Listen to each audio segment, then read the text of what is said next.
Good evening and welcome to another edition of the live Magpie Circle. It's Wednesday night this week. We had a break from Monday night so the club could focus on their own fans forum, which was excellent.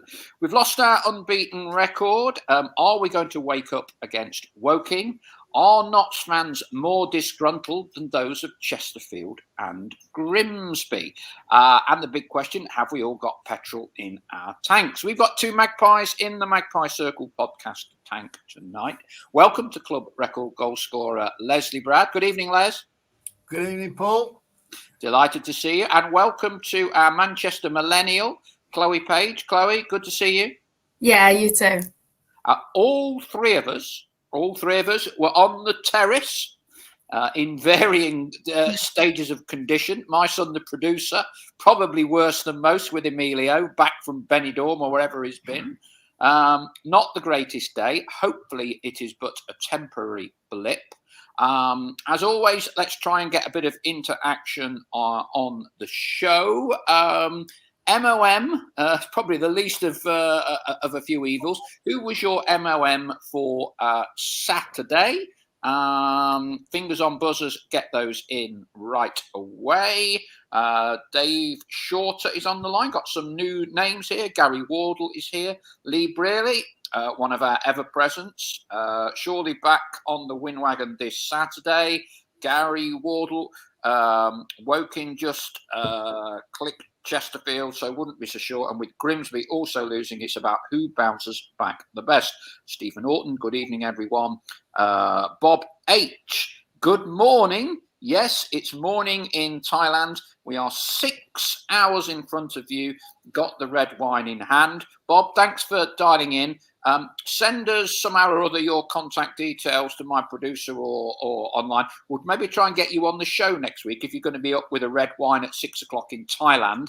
Hopefully you've got something to be happy about. I'm on my jollies. I'm out and about. Rail Betis professionally. Here is your first clue as to where I am. This is a bottle of beer. Look closely. I am on an island. Les, Chloe, you know where I am. No prizes. Where am I? Okay. We'll see whose geography is any good. Leslie, Saturday. Temporary blip, we hope. What did you reckon?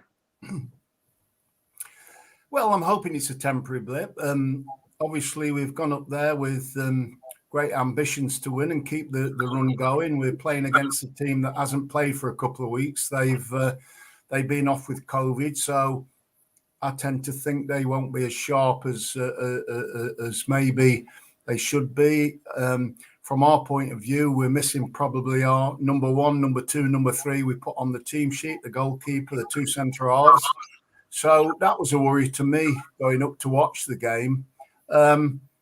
But we get into a possession game, I feel. And I think teams may be aware of the way that we play, and they come up against us, particularly at Meadow Lane, where they're not going to concede, and they let us play it around.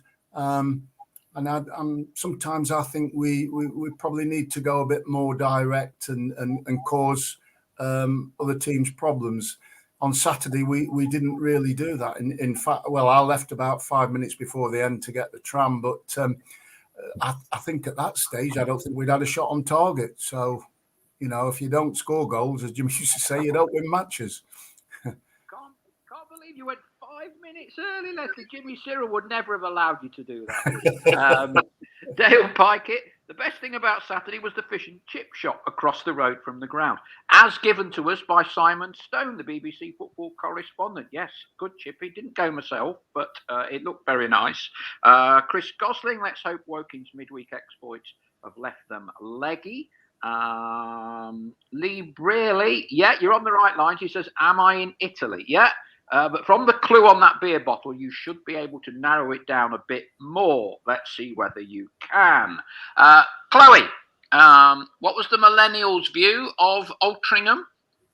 I just think disappointing. I think we've got this view of being very optimistic, maybe overly optimistic, kind we've gone on an unbeaten run, and at some point it was going to come to an end. We weren't going to have an invincible season as much as everyone wanted to believe it. It wasn't going to happen in this league. And I think it was a weird atmosphere before the game. Like Les said, they've been out for a few weeks. Was it going to be the case that they were going to be refreshed and had time to kind of recuperate, not pick up any injuries? Or was it going to go the opposite way, that they're not match fit? And I think they just played a good tactical game. We couldn't get a free-flowing football going at any point. We played a lot of kind of our possession around the halfway line and didn't get really further forward than that. And as Les says, very few, if any, kind of shots on target. I think that was the most disappointing thing. I could always accept losing. It's just a little bit disappointing when we've taken so many fans. It's a good couple of hours away for most people coming up from Nottingham.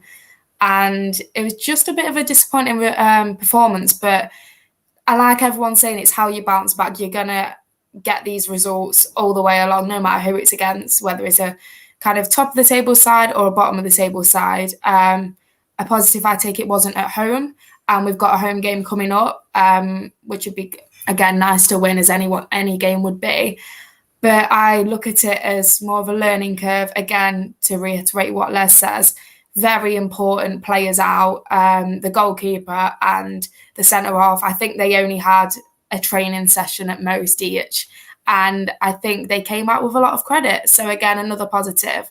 And I'd be more than happy to see both of them play on Saturday. Gary Wardle says, I hope you'll be discussing the fans forum, as I thought that spoke volumes, especially when I think where I think we are failing. Harry, please feel free to elaborate on the chat forum to that. I've seen some of it, not all of it, with being away. As Lee Brearley has correctly predicted, Sicily. Yeah, Messina was the clue. It's the port. Well, it's a port that links the mainland of Italy with Sicily. I'm down on the south coast in a place called Shaka, which is very nice. It's very warm. But clearly we have a job to do with the Magpie Circle. So yes, feel free to send in any thoughts if you attended the fans forum as well. David Shorter says, we need to play through the lines faster. That's our biggest problem at the moment. Here's one thing, Les, and I will value your insight and opinion into this, and also Chloe's, because I think it may be different sides of the coin. One thing that has we did a podcast with Paul Cox, Notts County, born and bred, went to Mansfield, as we know, got Mansfield out of the National League with something like 19 wins out of the last 24 matches. He made a very telling point. He said to me, mentally, you have to get to grips with being in the National League. Clearly, we all think that our club should not be in the National League. We are bigger and we are better than that. And I'm sure the same goes for Grimsby, Southend, Chesterfield, Wrexham. Hartlepool managed to get out. But all of those clubs, we all think we are bigger and better than the National League. And Paul spoke, if you're not listening to the podcast, please do.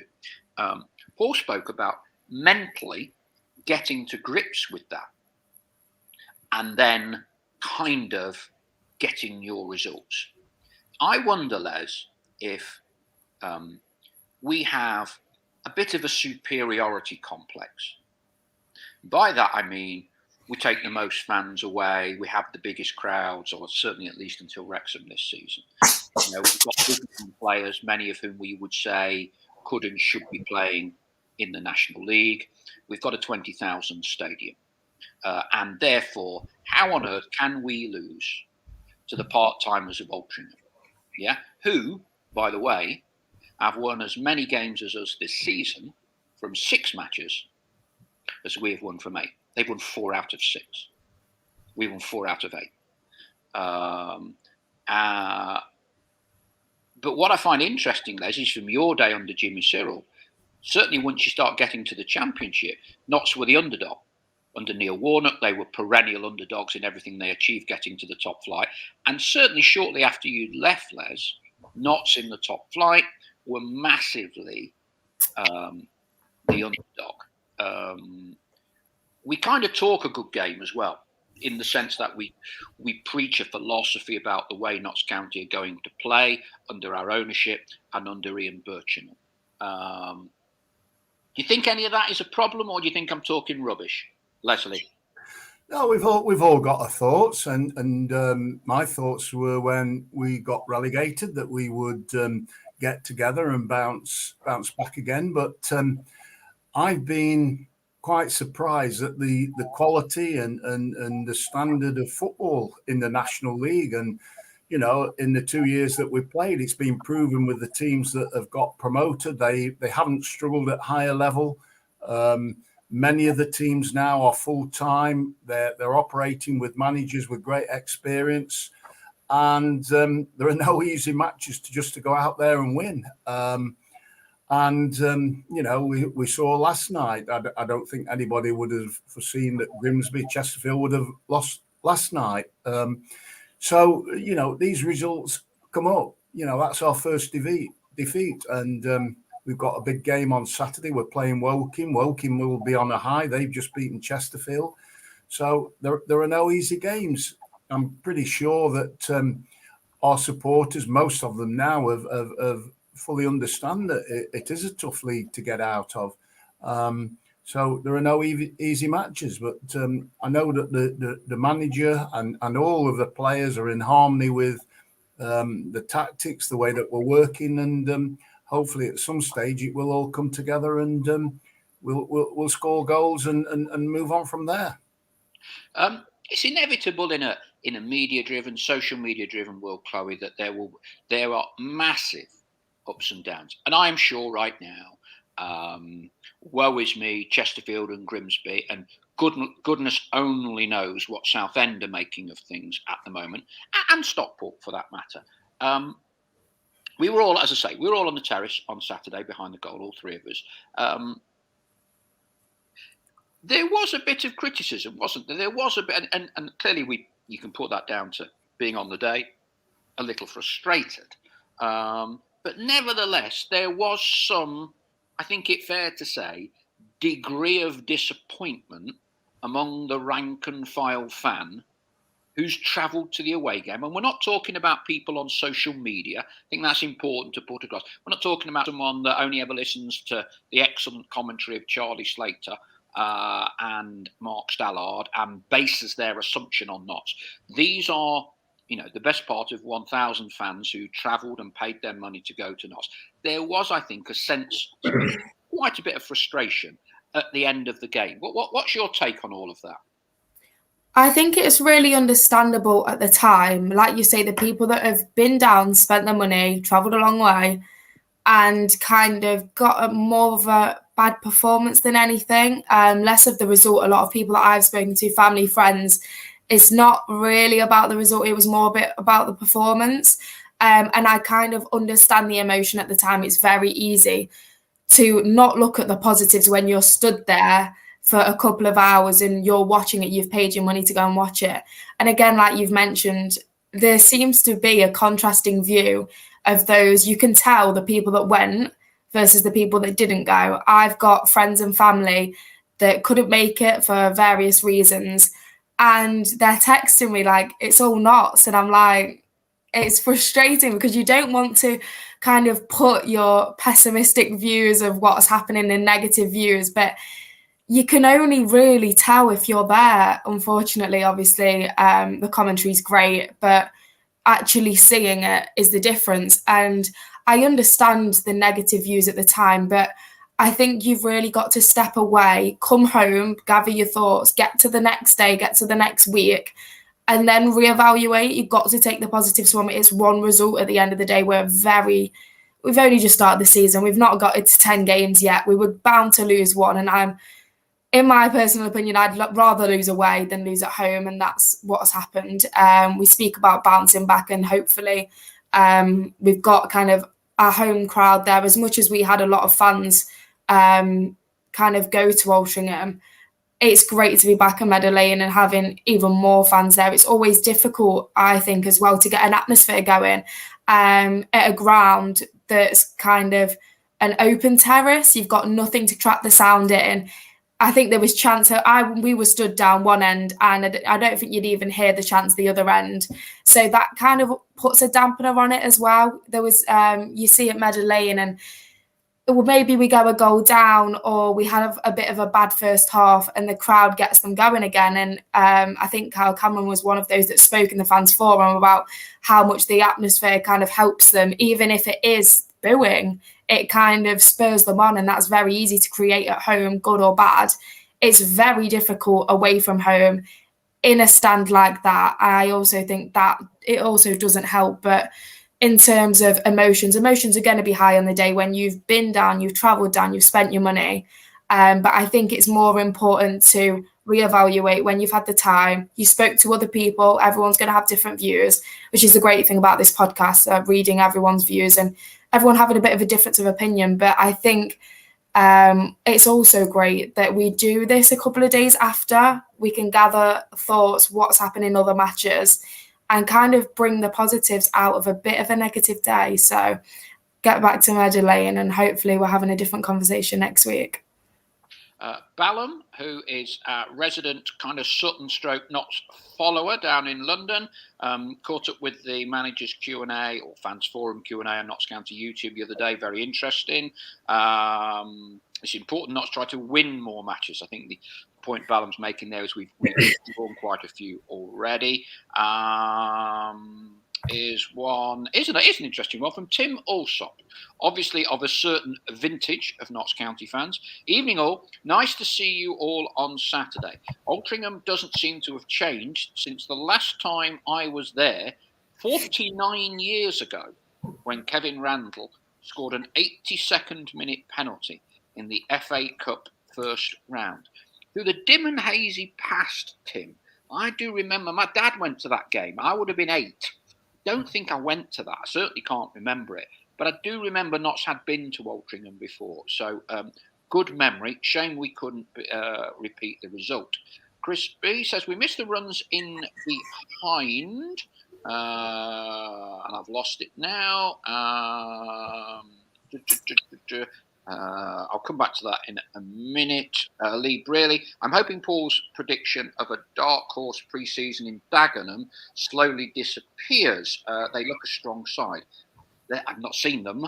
They've certainly got a habit of winning games, haven't they? Something like 6 out of 8, 6 out of 9. Chris Gosling, in the moment, we are always disappointed to lose. The result makes or breaks weekends. Well, it does for me. David Shorter says, was there Saturday and disappointed we didn't go more direct in the last 20 minutes and bomb their box with crosses. But it did address this at the fans forum. Chris Jordan, I'm hoping the stripy horse wakes up and starts running more consistently, Lee. David Shorter, I was there in 1972 at Altrincham. Also, Tim Alsop, I was a 14-year-old schoolboy at the time. I want to talk Kel Roberts, Les.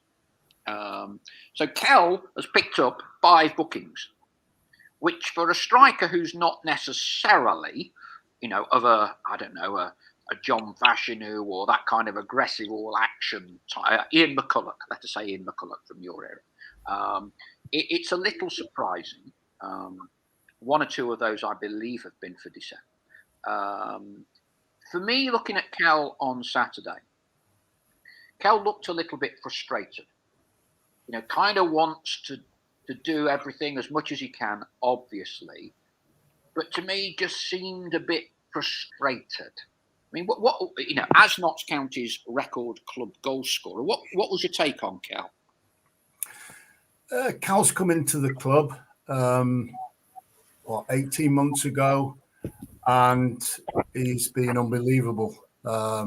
Something new to the league that he's playing in, the ability to beat players, to create and score goals, and he's made for himself a fantastic opportunity.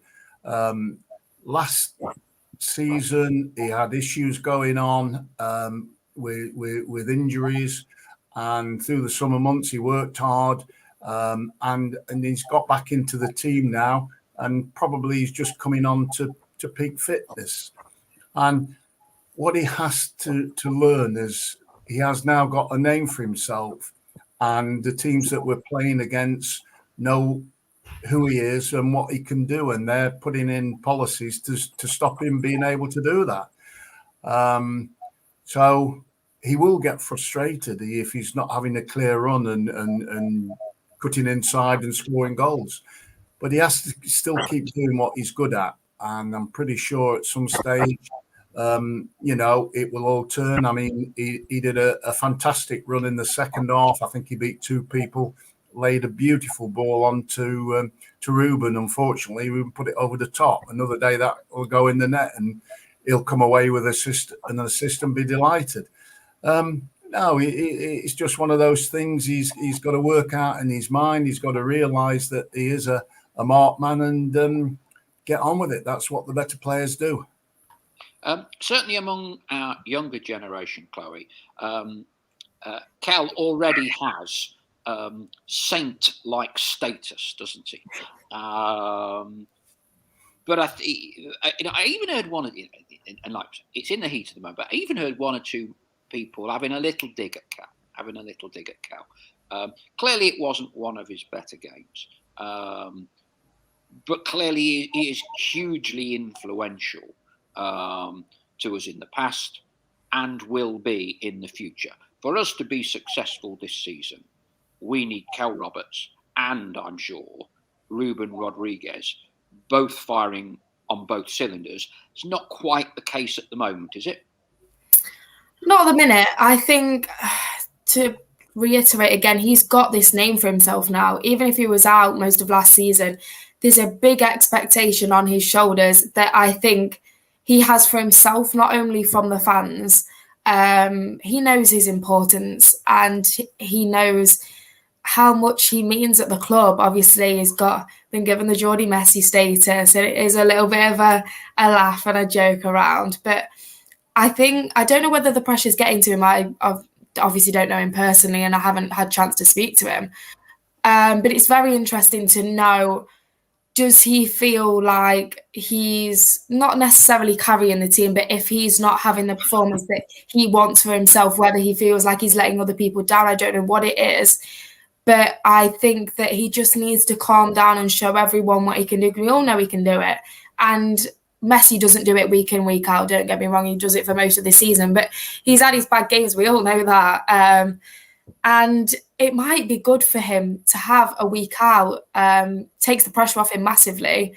We've spoke about the 5 yellows, which it's not ideal already. We're not even hit the 10-game mark yet.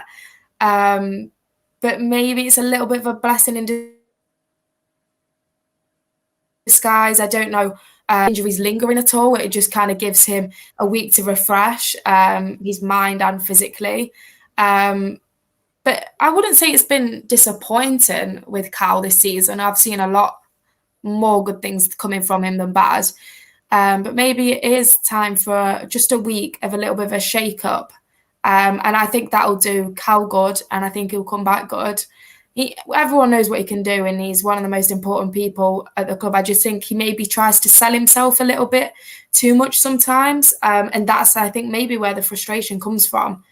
But we all know he's going to be one of our best players this season. And to have him have a couple of bad weeks, I think, well, we look at Wotton's run last season. He had a bit of a dry period, and yet he was still top goal scorer, still one of the best players, and he still had a couple of weeks. I think it might have been kind of 8-10 games. But they all know their importance, and I think they know that Ian knows how important they are as well. So I'm not worried about Cal, and I don't think anybody else should be.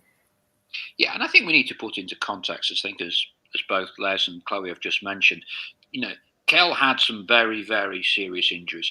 In his podcast with us, which he spoke very candidly and very honestly about us, he went quite literally very, very deep in terms of depths of despair down the bottom of the well.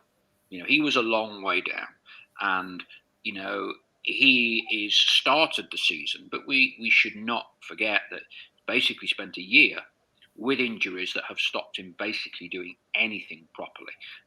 And so clearly it is going to take a little bit of time to adjust.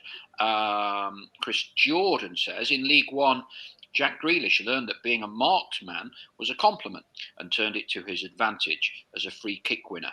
With National League officials, Cal is always going to get a little bit frustrated. I'm guessing the one thing that Ian would be saying to Cal is, if it's a foul in the right part of the pitch, it's done for the team, fair enough. But I think anything for dissent, managers would normally have a lot less latitude with the player. I know, during my 15 years at Leicester, there are various fine codes that you have for when you get yellows and reds. And as a broad rule of thumb, at 90% of clubs, if you get booked for a foul on the halfway line that stops a team breaking down the pitch, you take one for the team, you probably won't get fined.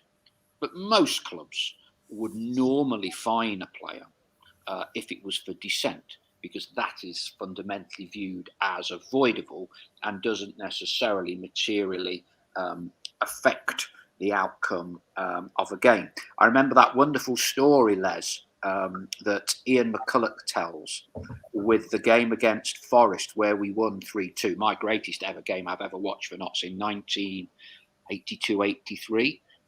And Ian's gone in on Steve Sutton and smashed him way late. Only got a yellow. Got another yellow later on. But in the second half, after Ian got sent off, Trevor Christie won a 50-50, or Steve Sutton didn't come out for the ball, and Trevor scored the winner. And Ian tells the story of how he was hauled into Jimmy's office on the Monday morning after the 3-2 win, and Jimmy says to Ian, I really should be fining you 2 weeks' wages. You got sent off. But I'm only going to fine you one, because if you hadn't kicked Steve Sutton in the first half, he would have come for that ball and Trevor wouldn't have scored the winner. Great story. Discipline-wise, you was a pretty good boy in the day. You didn't get many yellows, did you? No, but I think we have to put it in context that we're playing in the fifth tier of football. To play in that you'd been talking about, the second and the first tiers of football, to play at that level, you have to be performing a 7 out of 10 performance virtually every match, and then the occasional 8 or 9.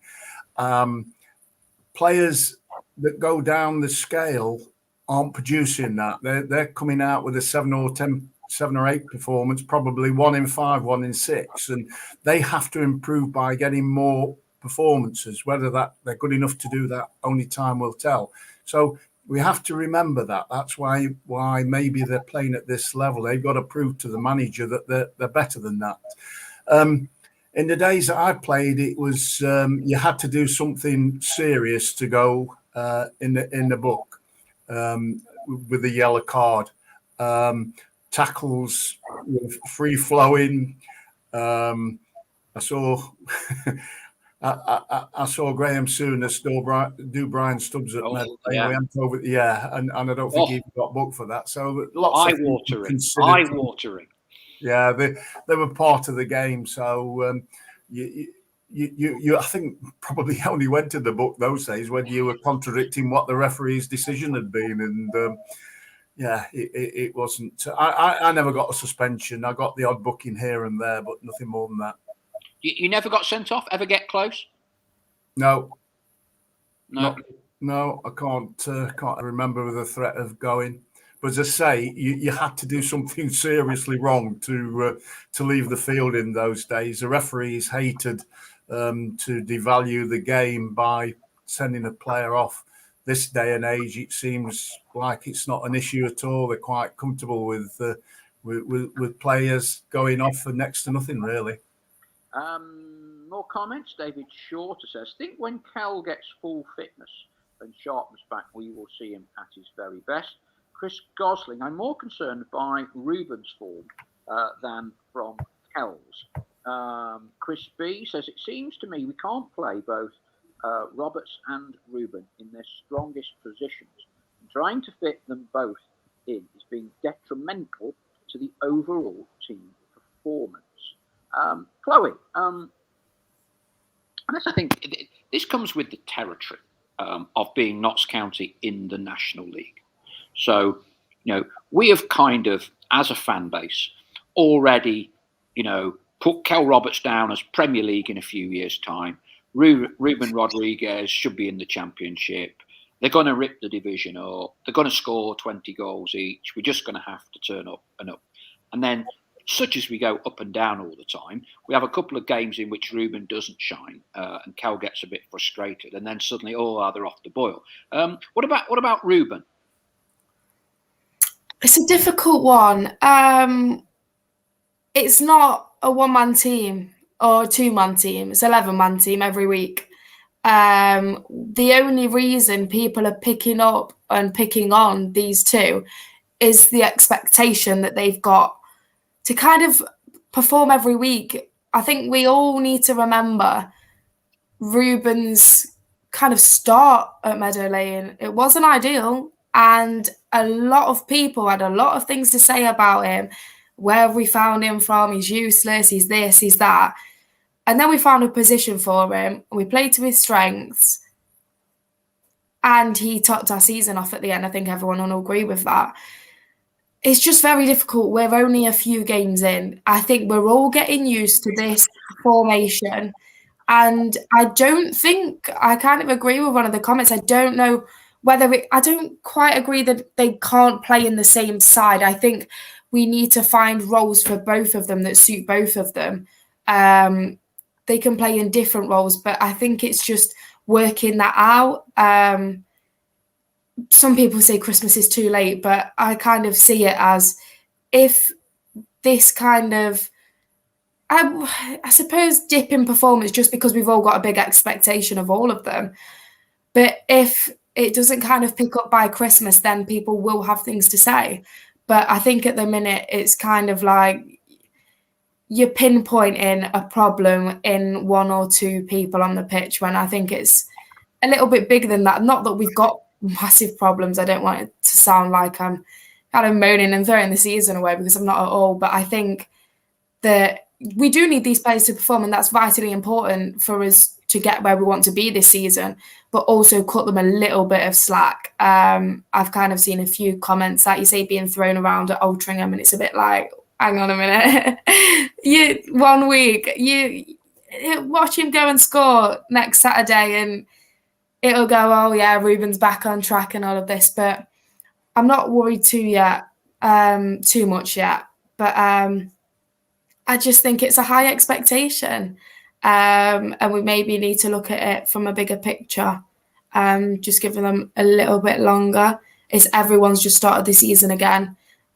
See how it goes. I think what is going to be most telling is this run of games we've got coming up, where I think we might hopefully get to play more of our free-flowing football, rather than people wanting to come down to us or we go to them and they're playing one style of football against us, which it worked on Saturday. But hopefully when you see us at our best, they'll be the players that are shining through again. Yeah, it's an interesting point you raised there, Clever. You talk about expectations. My concern is that there appears to be an almost a pervasive atmosphere, feeling, description, call it what you will, of our superiority. And overall, I think it's a perfectly reasonable, steady, good start to this season, looking at 8 games overall. But we kind of seem to exude this air that we are champions in waiting. And I think that puts huge, huge pressure on us to deliver. Huge pressure on Cal and Reuben. We kind of judge them week by week. Altrincham, because they're part-time, not really part-time, but we dismissed them, yet they've won 4 games out of 6. And that just nags away a little bit at me, because I think we have to be very careful about overinflating ourselves, because this is not Notts County that used to play in the top flight and all the rest of it. This is Notts County that is now a National League club. And we can keep banging on about, oh, well, we're Football League in everything but. The kind of everything but is the single most important thing. You know, back in the day, Leslie, we had a great team on the pitch, you know, and let's be honest, a shack of a ground, wasn't it? You know, the main stand, you know, the great story when there was a fire in the laundry room and David Needham, I don't know where you were, Brian Stubbs are trying to put the fire out. Jack Dunnett, the chairman, what are you trying to put it out for? Let it go up. It's worth a few more quid on the insurance, you know. But we kind of, it was a completely opposite. And I'm just a little bit concerned, and we'll come on to the fans forum because I've not had a chance to go through it all. Philosophies are great, but we have to live at this moment in Notts County's stage of our history, being in the lowest standard of football that we have ever competed in. We are going to live and die by our results in any one given season, Les, yeah? Yeah, I don't personally think there's been too much wrong with the games that I've seen this year. Yeah. The first game, obviously, you were there, I was there, and we went to Barnet. We didn't score in the first half. We could have got 3 or 4. Second half, we got 5, and we go, wow. And then, you know, the games at Meadow Lane, we probably had spells where we're thinking, oh dear, and then we go and score goals. And when you speak to Ian, he in several games, he's emphasised the fact that we have to get better at the last third, and that's what I feel. I don't think we're utilising the positions that we're getting in as well, maybe as we should be, and that's balls down. We're getting down the left free, we're getting down the right free, and you know, we should be having more finishes on target than what we're getting at the moment. I know they're working on it on the training ground. I just hope that it all comes together at some stage. But I think that's my only real disappointment in how the season started so far. I'm very happy with everything else about the team. Yeah, I mean, effectively, if you look at the table, and you know, the fact that we have this conversation now is probably a lot more acceptable conversation for all parties, because Grimsby and Chesterfield kind of prove the point that we're making here in terms of the competitiveness of the division, that I'm sure their supporters will not be happy as a result of those results last night. I have to give a bit of a shout out to the Woking fans. I saw something on social media somewhere today where Woking fans were taunting Chesterfield fans with a fantastic quote last night, a chant last night of "what a waste of petrol" to the Chesterfield fans who had come down to Woking. So, but considered view. Start to the season, 8 games in, Chloe? Yeah. I don't know how to put it. I kind of go back to this we're Notts County talk, and I thought it would die down a little bit this season, considering we've had a couple of years in this league, and I don't think it has. It's frustrating a little bit because I now see us as a National League club, like exactly like you said, we are, and that's where we are. That's down to results. That's down to previous seasons. And I just think that there's a certain percentage of people that still, us losing to Altrincham is the worst thing in the world. And how on earth have we lost to Altrincham? We're Notts County. But I kind of heard the way that Kyle spoke and Doyle spoke at the fans forum on Monday. Yeah, go on. And as much as they were confident, and of course they're going to be, Kyle was like, I've come here to win what I can win. I want to get promoted out of this league. I'd even like to go for the FA Trophy. We've obviously been close the past couple of seasons, and they want to win it all, which is great to have the desire. But I think especially the players that have been here and even got relegated, so Doyle and the players that have genuinely been here, and maybe had the expectation of us to bounce back up in them first 2 seasons, are now seeing, hang on a minute, it's not easy. It's not. And I'm kind of glad that I am kind of seeing through maybe what they're actually saying, to actually seeing that this is not going to be easy. Don't get me wrong, we've got confidence in ourselves, and if you don't have that, then you're not going to go up. But it kind of seems from within that we're going to have to fight for it to go up. And that was a positive that I took from the fans forum. Of course, they're going to kind of not compliment themselves, but like I say, have this kind of power from within of we're going to go and do it. But it's just nice to see that. I don't know whether certain fans, of course, are going to be like, expect us to lose every week. We've got a small percentage that are one end of the scale and a certain percentage at the other end of the scale. But a happy medium is realising where we are and that it is going to be a dogfight to get out of the league, whether we play pretty football or whether we kick it upfield every week. I just kind of want maybe people to realise where we are. We've been here for 3 seasons now. It's going to be difficult, and the teams that have come down, the money that's been spent, it's only going to get more difficult. I saw that Stockport have signed another good player. They're kind of throwing money at it, which we kind of expected. That's how they started. But I'm not worried yet, but I kind of see the season as it's going to be difficult. And I accepted that from the beginning. I don't think I did the first 2 seasons that we were down here, to be completely honest. I went to the grounds. There's a lot of unknown players to begin with. You're like, who are they? They're part-timers, and it's easy to label them. But I think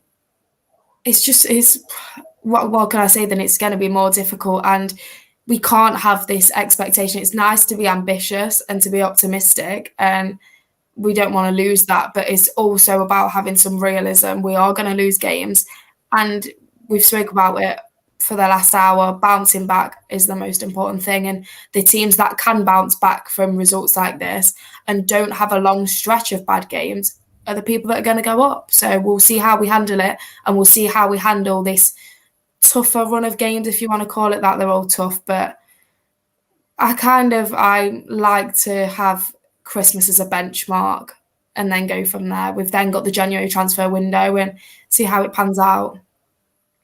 Yeah, got some good points, Chloe. Well put. And we're kind of moving on to, which you've mentioned there, the fans forum on Monday evening. There's quite a bit of debate on our chat sections at the minute. Gary Wardle comes from one perspective. I do see how well the club is set up, but everyone spoke of being set up good enough to be a top of Division 1 standard.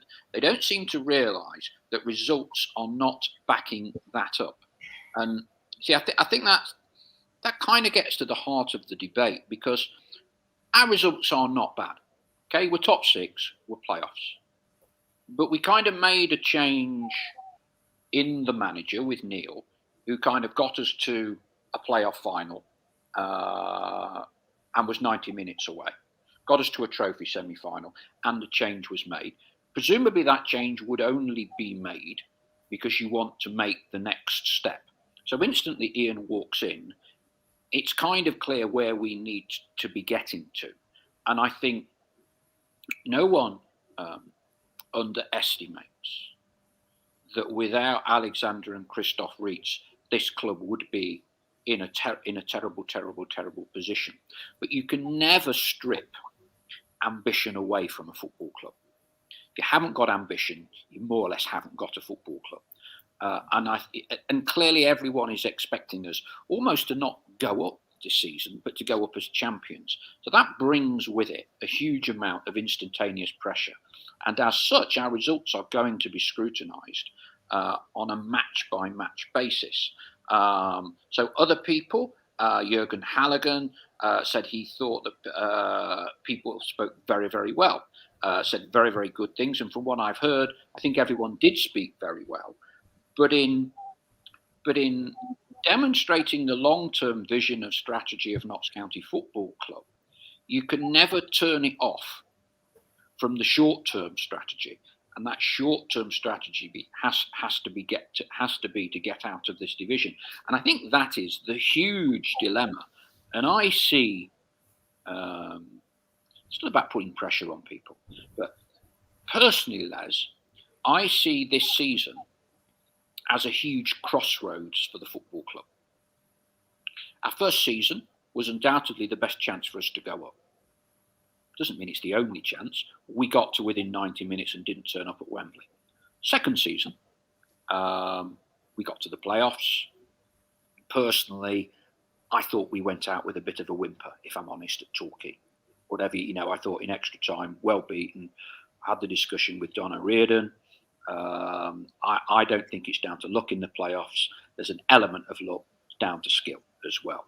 And now the third season, with the more data-driven model that's more prevalent, brings with it lots of pressures. And I think that head coach, owners, players are all going to have to live with this week in, week out, of getting that weekend's result, or else people get a bit chippy. Well, that's football. I think this is the first season that the owners have got the club together. I think they would have taken what would have come in the previous two seasons, but this season is their model. They've got the number of full-time players that they were looking for, 2 in each position, and bring in loan players when necessary. And I think it's all moved forward from here. I think this is, we start off the season, that's from the base, and we grow from here. Obviously, we want to get better. So I think the club's in very, very good hands. We also heard on Monday where there was talk of other players coming in, but when they found out the sort of money that was required, they dipped out of it. They said, no, that could put the club in jeopardy. We're not going down that route. So I think the club is in very good hands, and it's been rebuilt in the right way. How patient do you think our rank and file fan base will be, Les? I think they'll be patient, that they'll want to see the team as a unit getting better, progressing. And whilst they can see that, they'll be patient and take what comes along with it. Okay. There'll obviously be some that want instant success. Everybody wants instant success, but you just can't get that. You can't even get that when you pay a lot of money for it. And there will be clubs in this league that will suffer for their outlay because they're not going to get promoted this year. What's the younger generation's fans' view, Chloe? We call them millennials. I think you said before, you are what, 20 years old? You've not seen a few playoffs, which is good. But you've kind of only ever seen Notts County in the bottom 3 tiers of English football, which people 35 and above will always hark back to a Neil Warnock, or my generation of 50 and above will go back to Les playing and getting into the top flight, coming up from 90th position into the top flight of English football. I read some views from people of your age who are actually relatively okay because we're winning quite a lot of games in the National League. How big a deal is it for kind of the 20-year-old, the younger generation of Notts fans, that we're back in the Football League ASAP? It's a difficult one because I've never seen us get promoted. All I've seen is playoffs and us lose them or get relegated, losing cup finals, losing cup semi-finals, and the rest of it. So I look at how the club's being built. It's easy to say, I think, if you spoke to me on a match day and had the height of my emotion on a match day, I'd probably come out with a different answer. But when you're not in the kind of heat of the moment and we're talking about it from kind of more of an outside perspective and the bigger picture, I'm happy where the club's going in terms of how it's being built and how it's being run.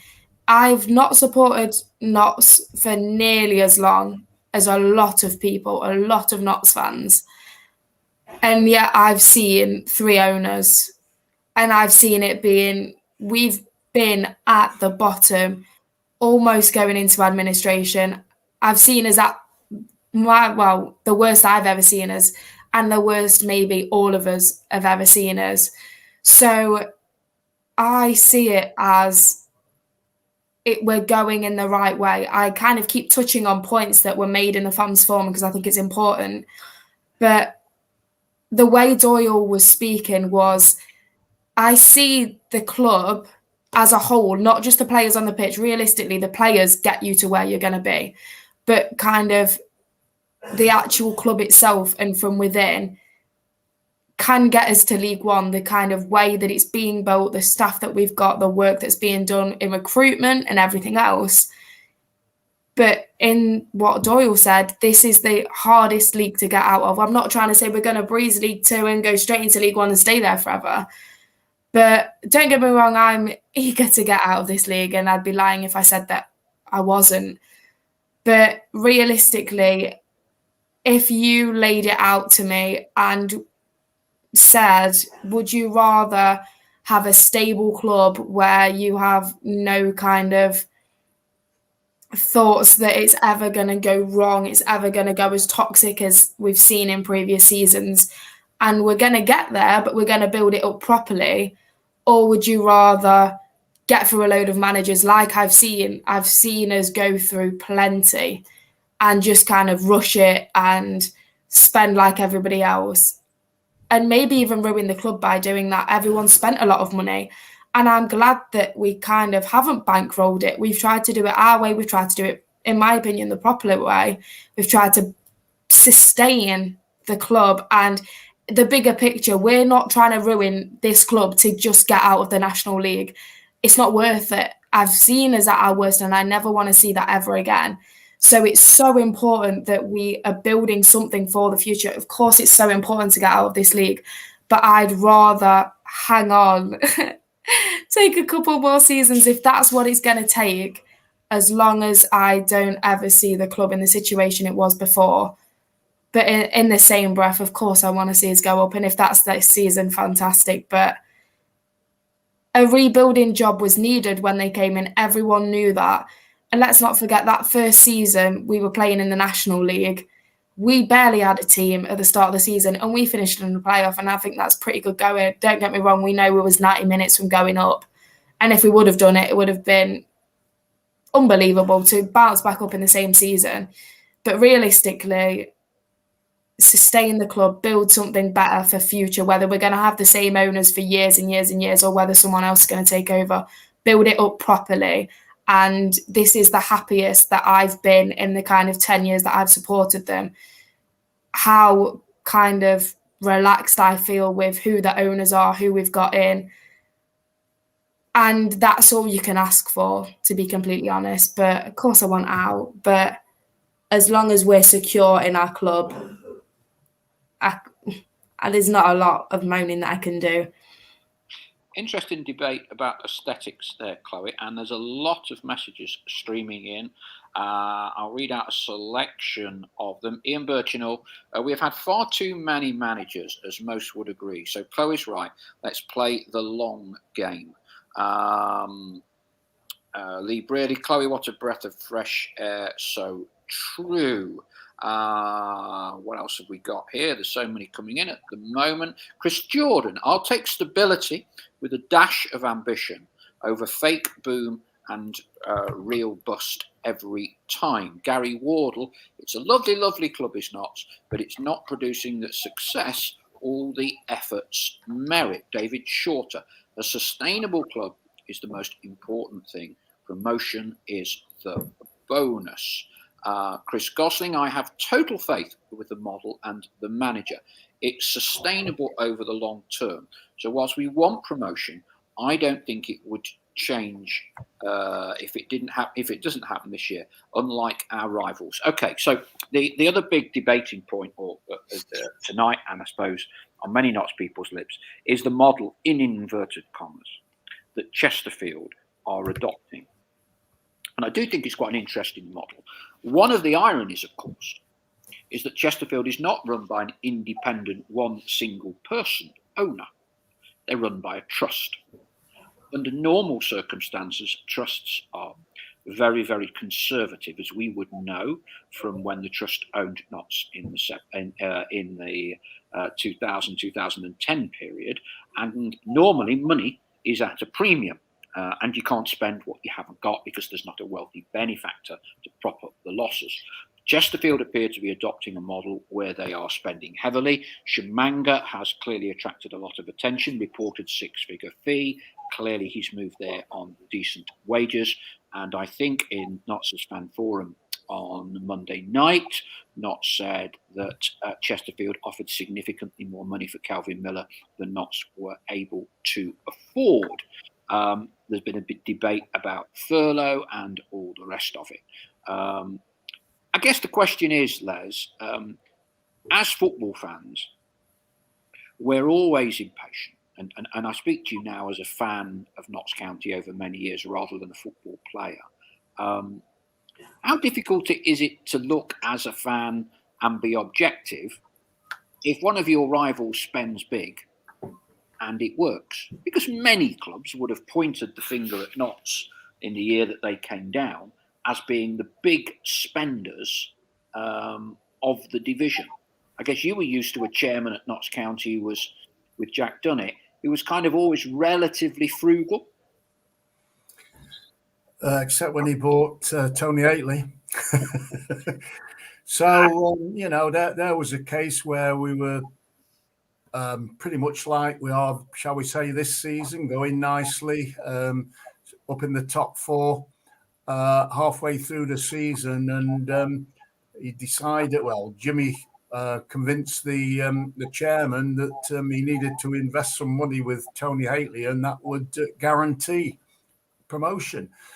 Who knows if that's not in the thoughts of the owners at this stage? Do we, the season isn't won on the first 10 games. If you look back to 2 seasons ago when Barrow went up, I don't think they really struggled early on, didn't they? Last year, Torquay were walking away with it on the first 10 games, and look where they went. So, I think there's still a lot going on at Notts. There's still a lot of development going on with the players, and we're hopeful that it doesn't take too long. But let's say 12, 16 games, then it's showing a lot of difference, and we move a little bit higher. Then who knows when it comes to January, where you might bring in a name player that that could guarantee you that promotion. It's a difficult one, but currently I think we're going very well.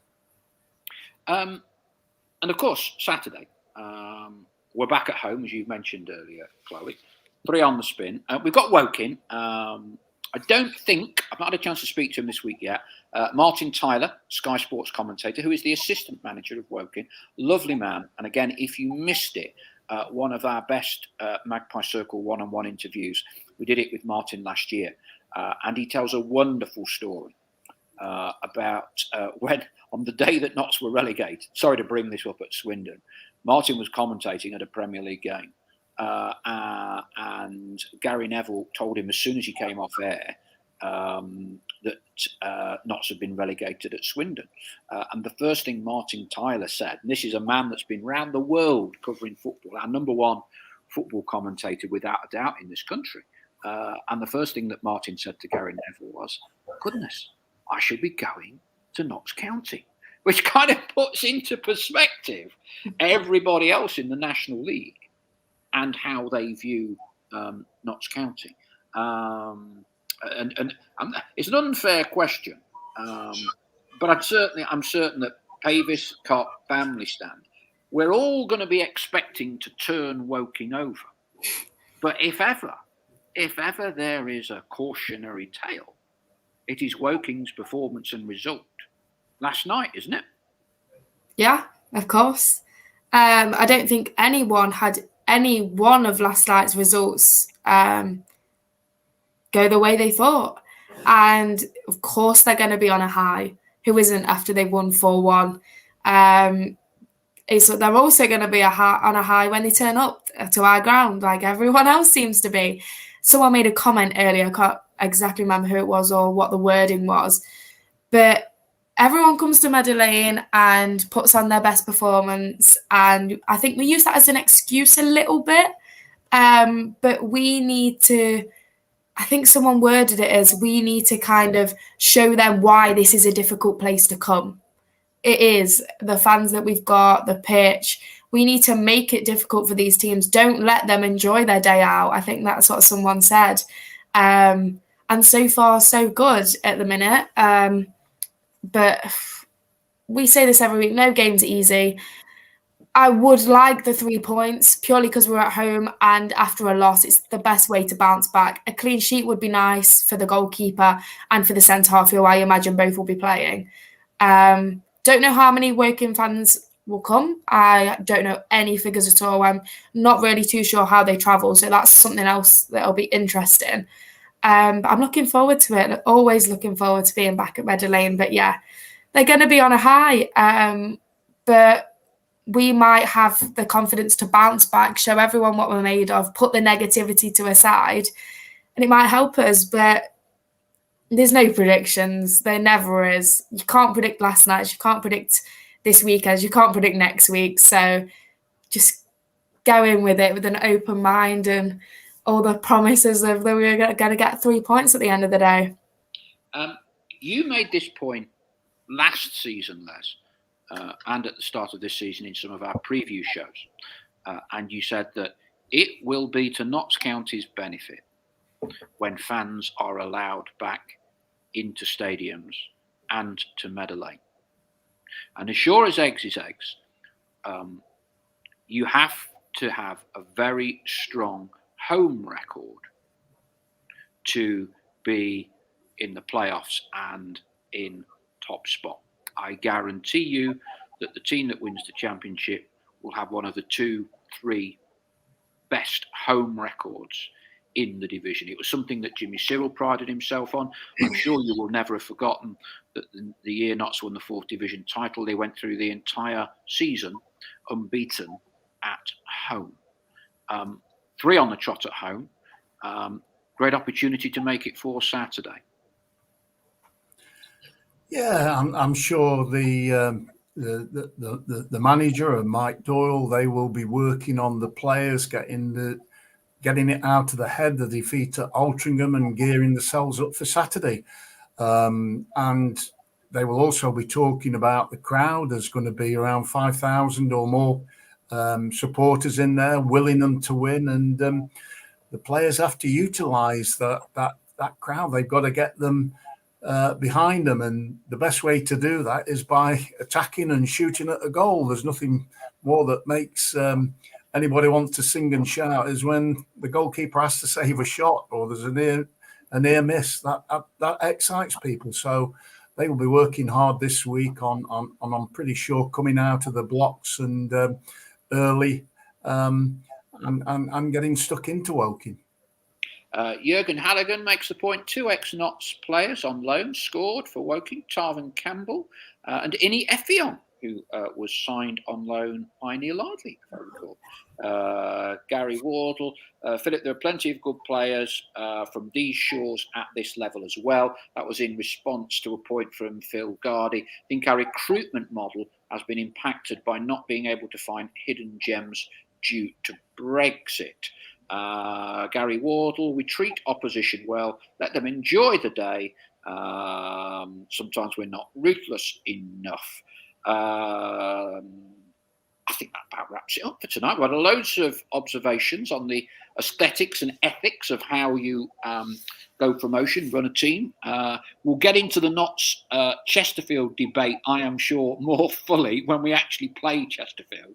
I suspect that will be quite a lively pre-game show. Thank you, as always, to my guests tonight, to Les Brad, club record goal scorer, and to Chloe Page up in Manchester at the minute. Thank you very much for taking the time out of your evening to join us. No problem at all. My pleasure, Paul. Thank you. And thank you to everyone. Lots of observations and questions tonight. Hope you enjoyed the show. We'll be back next week. Let's hope we can make it 4 home wins out of 4 on Saturday. If you want to get in a bit of pre-game podcasting, definitely check out the Martin Tyler episode if you've not already had the chance to do so. Great chat with Martin, albeit from last season, but talks about his love affair with Woking and how he used to go on the terraces as a boy, and tells a wonderful story about it took him till the age of 73 before he got on the team photograph as assistant manager. Lovely story, from terrace to team photograph in 68 years. That's it for this evening show. Thank you very much for listening, and look forward to catching up soon, and hope everybody can get some petrol. Leslie, have you got enough petrol to gallivant around all the golf courses of Nottinghamshire and Leicestershire, or have you had to curtail your golfing? I'm still just a little over half full, but I might need it to go to Halifax on Tuesday. Well, hopefully by then. Chloe, are you going around on an electric scooter in Manchester for a minute, or what? No, so I drove back to Notts a couple of days ago. I had to come back for something, and I needed petrol on the way back. Everything's shut around us, as it was back in Nottingham, but I managed to find somewhere in Stockport, so I'm filled up. I'm all right. Stockport is good for something, Chloe. Okay, yeah. There's no Stockport fans out there. Stockport is good for getting some petrol. Thank you again. I'll let you crack on. Go around with the jerry cans or whatever everyone's doing, and we'll catch up soon.